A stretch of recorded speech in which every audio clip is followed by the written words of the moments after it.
سەبارەت بە پرسی کشانەوە هێزەکانی هاوپەیمانان لە عێراق وەفا محەممەد کەریم شرۆفەکاری سیاسی و ئەمنی لەگەڵمانە بێت بەڕێز و فاسپاس بۆ ئامادەبوونی بەڕێستا محەممەد شیع سوودانی داواکات کە هێزەکانی هاوپەیمانان لە عێراق بە فەرمی بڕۆنە دەرەوە. ئەم داوای محەممەد شیع سوودانی لە پێویستی ئەمنیەتی عێراقەوە دێت. بەڵێ بنای خوای گەورە سڵاو بەڕێز بۆ جەنابە سڵاو بۆ هەموو بینەرانی خۆشەویست عزیزان. ئێمە ئاگادارین ئەوە لە دوای ڕووداوەکانی بڵێ لە تۆفانی غەزام بابەتە زۆر باسکرا بە تایبەتی لە دوای هەموو لایەنێکی وڵاتە گرتوەکانی ئەمریکا لەسەر میلیشیاکان ئەمە پێڵەن ڕدود ئەفعال و دوو دەفعالێکی سروشتیە کەوا میلیشیاکان داواکەن تەنانەت لە ساڵی 2020 کاتێکەوە ئەو هینێکە لە مەتاڕ ڕوویا لە دوای کوشتنی قاسم سلێمانی بۆ مهندس یەکسەر بڕیاری پەرلەمان دەرچوو بە لادانی هەموو هێزە چەکدارەکانی عێراق لە 5 2020 ئەو کاتەش مکەونی کوردی بڵێن سونە دەنگیان بۆ بڕیارنەواتە بڕیارێکی پێشوەختەی پەرلەمانی عێراقەیە بە فەرمی لە ساڵی 2020 5 2020 کەوا هیچ هێزێکی چەکدار لەناو خاکی عێراقا نەبێ. ئەم جارش کە داوا کراوە لە پەرلەمان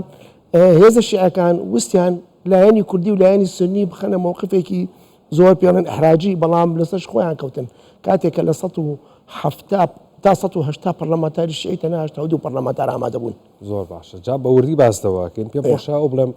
محەممەد شیع سوودانی ئەڵێت ئێمە سەردەمی داعشمان تێپەڕاندووە. ئەنی پێتان وایە عێراق بتوانێت خۆی بپارێزێ لە ڕووی ئەمنیەتەوە؟ هەموو سەرۆکی حکوومەتێک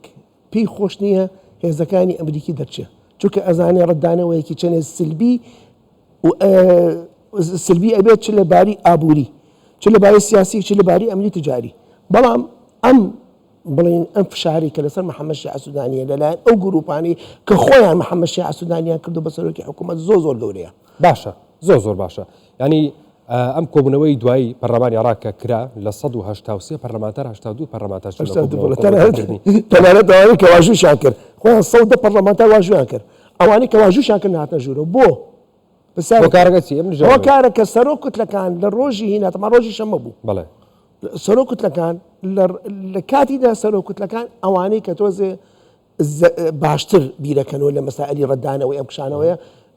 بە تەلیفۆن وتیان بڕۆنە ژوورە نەڕۆژە تەنها ئەوانەمانەوە ئەوانی کە وەلائین وەلایەکان کێن وەلایەکان ئەوانن کەەوە عەسابی حەقن کەتاب حزب الله جەماعەتی خوراسانین جەماعەتی ئەبو ئەلا الوەلائین جەماعەتی ئەمانن کە زۆر زیاتر نزیکن لە ئێران کە پەیوەستن بە ئێران تەنها ئەمانە ئامادە بوون. باشە کاکۆ فایەکشتی تر ئەنی کەواتە کورد سونە زۆرینەی شیعە لەگەڵ چونە دەرەوەی هێزەکانی هاوپەیمانانە نین ویستێک هەیە لە دەرەوەی عێراق کە دەیەوێت هێزەکانی ئەمریکا بڕاتە دەرەوە لە عێراق تەناویستی یەک وڵاتە خۆ دیارش دەکا بۆ ئێرانە تەناویستی ئێران و سووریایە دوو وڵات ئەگینا کۆمکاری عەرەبی ئەوەی کە پێڵێن تەحالوفکە هاتووە لە ساڵی 2014 بە داوایەکی حکوومەتی عێراقی سەردەمی نووری مالکی کاتێککە داعش بینیمان یەک لەسەر سێ عێراقی هەمووی داگیر کرد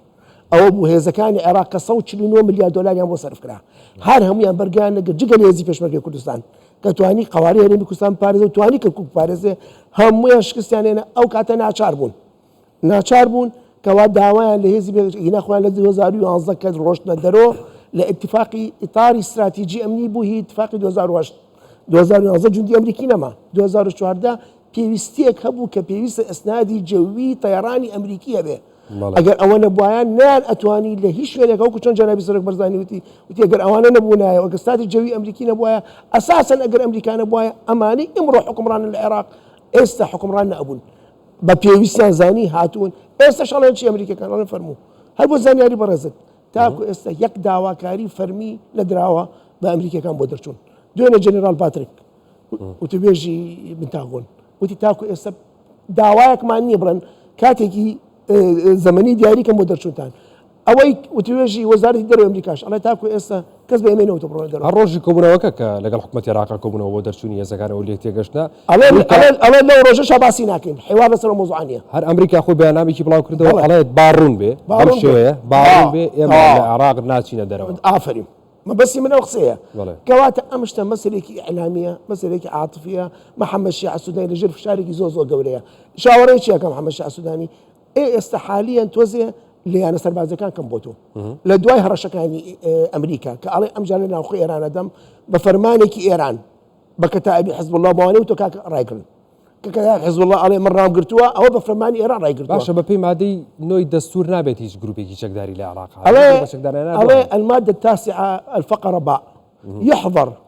أي ميليشيات عسكرية خارج الإطار العسكري واتا باء الله نابي هيج ميليشيا سربازي لا قدر بأمانة نقل درون هالوزان يري برزت